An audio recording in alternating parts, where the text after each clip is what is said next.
Hi there, I'm Rosemarie from the Unfinished Lesson, and this is part 3 in a series of looking at setting up a multifaceted practice strategies approach in our studio using practice pouches. So in video 1, we took a look at what are some of the things that our students need to be successful during the week. In video 2, we looked at 2 really great places to look for how to get your supplies.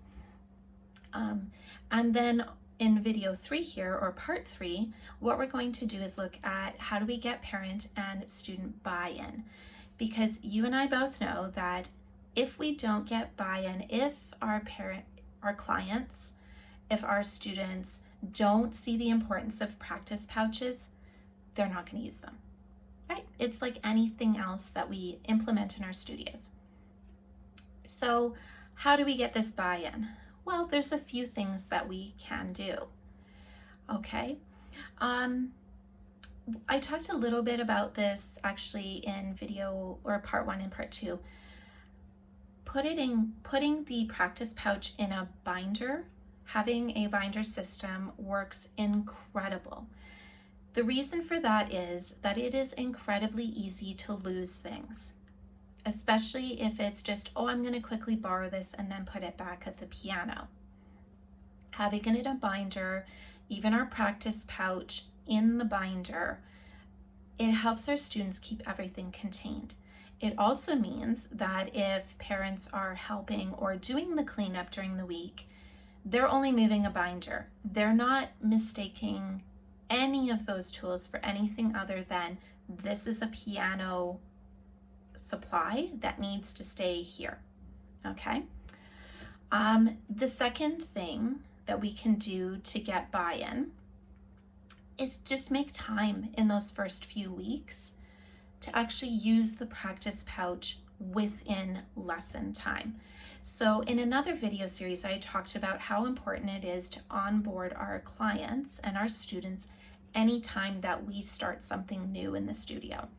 And the reason for that is that by making time during lessons, we show that this is important, this is necessary, and this is something that you need to do.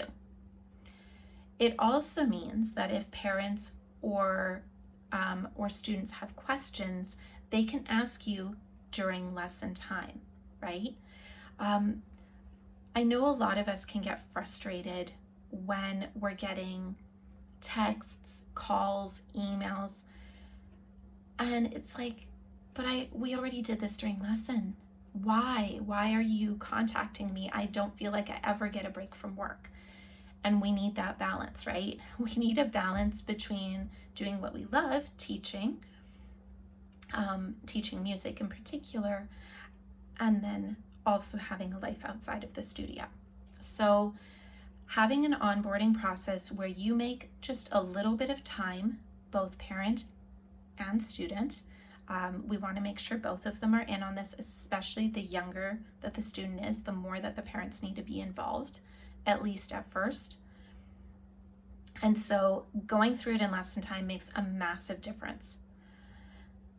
The other thing that we can do is we can actually redirect our clients. So remember how I said it can be frustrating getting those emails or the phone calls or the texts.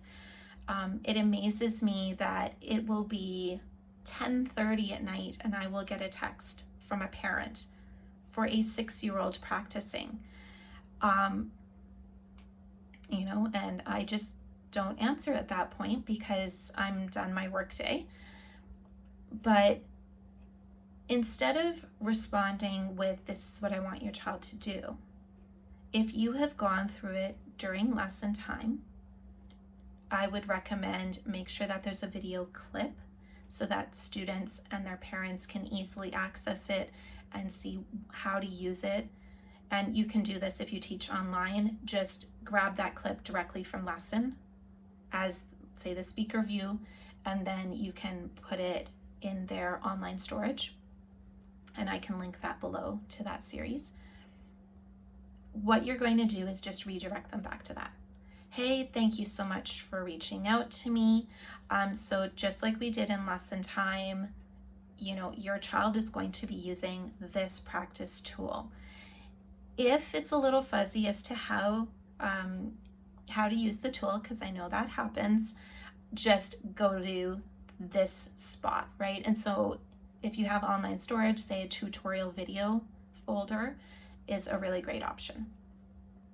But always redirect them, because if you don't do that, they will always contact you every time there's an issue, versus using the tools that you've already set out for them.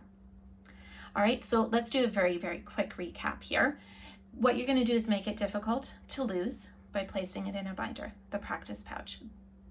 The more contained you can have practice strategies, the easier it is for families to implement them. They're not going from place to place in the house to grab things.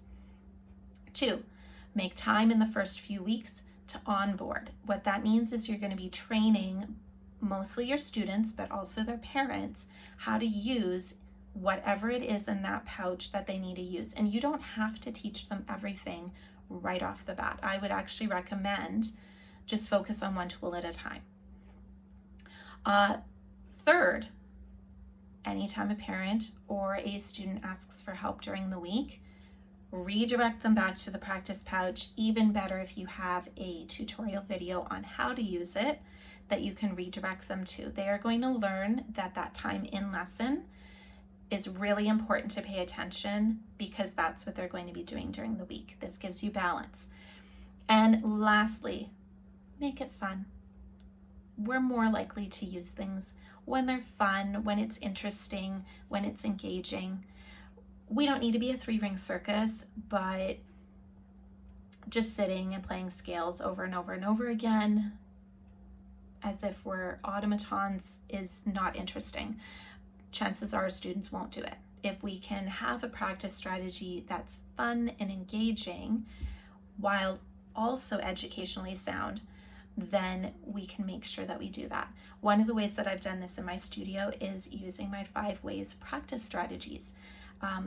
I realized my students were really struggling, so I made up PDFs, and it had 5 options on each page, and each month they got 1 PDF, and during lesson we would use different practice strategies. They would choose the one that they felt would help them reach their goal for a particular song the best.